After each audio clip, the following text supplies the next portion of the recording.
I don't care about that. Just get into the freaking...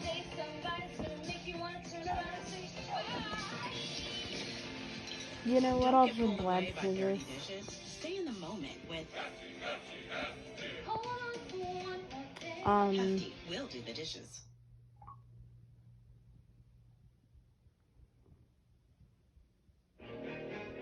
I hate that because I can't skip ads on this thing. Ahoy there, all you freshwater fans! Welcome aboard the RMSC Wilson. I'm Jan Gurney, Chief Scientist for the Adventure Zone's Underwater Odyssey, and I'll be your guide today. I won't actually be going with you. I wish I could, because there's nothing I like better than riding around in an expensive tin can under 100 feet of ice-cold water. Ooh, But that don't sounds worry, I'll be in freezing. complete control of the RMSC Wilson, and you should know that I'm pretty good at this. I once won a Fleet 3 championship, so you'll be perfectly safe. I've never lost a crew. Well, not for long, anyway. So you're about to get a first-hand look at what's under all that water out there. We're all set in here. You ready in there? Well, not me. Is that I a can't get a Roger? look. Haha. Great. Okay. Your first stop, the docking bay, where your passenger pod will hook up with the primary propulsion module. Docking bay, are you ready? Roger, we're go. Okay, folks. Deep breath, heads up, eyes open, stay focused, hold on tight, grab your socks, and relax. You're on your way. I really wish I could actually do this.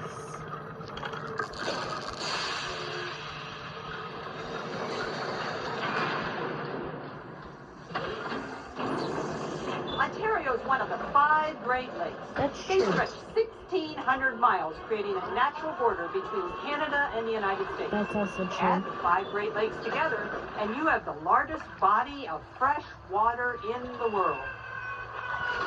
The That's RMSC interesting. Wilson is docked. Thank you, Bob. I'm now initiating launch sequence. Whoa, hold up there, Chief Scientist Jan. Don't fire up this puppy yet. Problem, Bob? Oh, there are no problems, Jan. Just challenges and opportunities. Unless you consider a massively destabilized gyro that could send a whole kit and caboodle on a nosedive into the bottom muck a problem. Sorry for the delay, folks. By the way, we're talking to Master Technician Bob Barstow, and he's in charge of... How you doing, folks? I'm just gonna look under the hood here. Jan, you don't happen to have a 3/8 Phillips head on you, do you? How about anybody on board there? You got a 3/8? Whoa. Jan, did you do that? Tell me you didn't do that. Folks, I think we've jumped ahead to the launch sequence. So I guess, Prepare for immediate launch. prepare for immediate launch. Ooh, that sounds fun. Hate this part. Hate this part. Hate this part. You're such a Bob, baby, I'd dude. like to assure the passengers that you're okay Oh, yeah, I'm having a great time. and everything is fine with the descent vehicle. Everything is just peachy. I can get the door sealed. You are your stupid door. Man, that water is cold. The bubbles feel okay, though. Ladies, gentlemen, children of all ages, welcome to Lake Ontario. Directly ahead, one of the hundreds of shipwrecks that dot the bottom of the lake. Oh. You can see Scuba 2, our ROV, Remotely operated vehicle. giving us some great pictures of the scourge, which has been resting on the bottom since the War of 1812. The War of 1812? When was that, Jan? There are quite a few wooden In warships down here. 1812, duh. Whoa, check out those cannons. Shipwrecks in the ocean are often destroyed by wood-eating shipworms. But shipworms are saltwater animals, so there aren't any in Lake Ontario, which is all freshwater. And the water is very cold. That's why these ships are in such great shape. It's sort of an ice water museum, isn't it? That's a good way to put it, Bob. Okay, we're ready to launch the drifting weather buoy.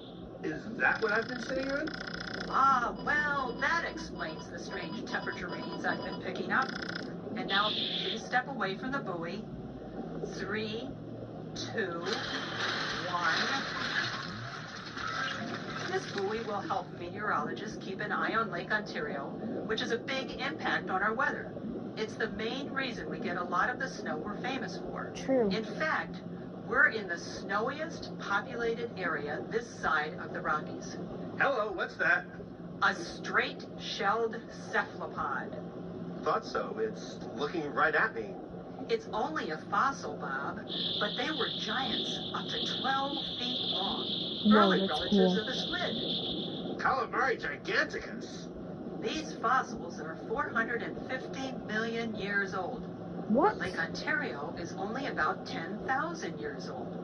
So these cephalopods couldn't have lived on the bottom of the lake. How did they get here? Before my time, Jan. The fossils are here because glaciers scraped down from the north, dug out tons of rock, exposed these fossils, and created Lake Ontario. Jan, remember how I always say there are no problems, only opportunities? Yes, Bob, and it's frankly quite annoying. Fine, but from where I sit, it looks like we're doing about 35 knots toward a major opportunity. Everybody okay? Bob? Oh, yeah, we're fine. It's going straight up this time. I really wish I could do that.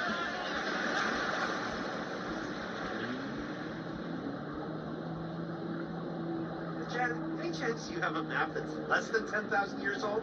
Because we're not supposed to be in this abandoned tunnel. Well, I don't care.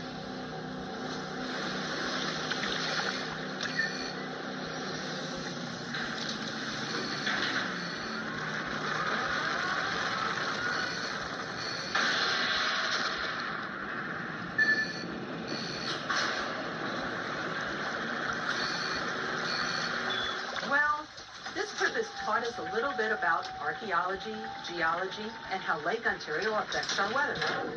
True. I learned that shipworms like salt on their shipwrecks. You can see how important Lake Ontario has been for everyone who's lived here for the last 10,000 years, including us. Whoops! One last thing I'd like you to take away from your underwater voyage. Lake Ontario is part of a very fragile ecosystem, True. sensitive to runoff of farm chemicals and waste from cities and industries. That's why we have to do our best to keep it clean for another 10,000 years, at least.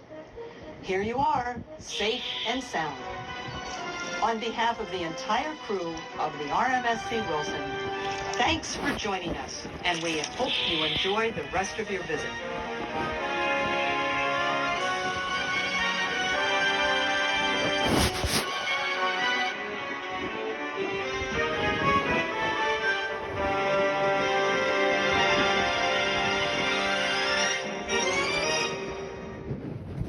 That was interesting. I'm glad I got this request.